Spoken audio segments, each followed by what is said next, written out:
భారతదేశంలో హిందూ ధర్మంలో కులం లేదన్నట్టు ఉంది. కులం ఎక్కడ లేదండి. మీరు వెళ్ళి ఒకసారి doctor B R Ambedkar annihilation of caste చదవండి. రాజా రామ్మోహన్ రాయ్ గారు, పెరియారు, ఇలా ఎన్నో ఎస్ఎన్డిపి కేరళ నుంచి ఇలా భారతదేశంలో ఇంకా దయానంద సరస్వతులు వీళ్ళందరూ చేసిన ఒక్కసారి మూమెంట్లు చూడండి. సోషో రిలీజియన్స్ మూమెంట్ చదవండి.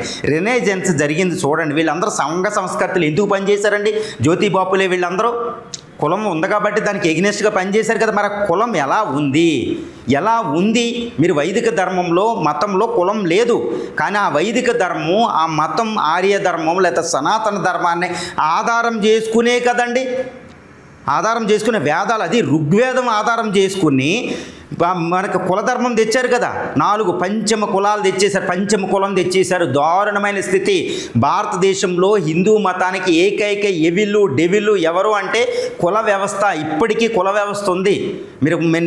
నేను ఈరోజు బ్రాహ్మణ వృత్తి చేసి నేను బ్రాహ్మణుడు అంటే ఎవరైనా నమ్ముతారండి?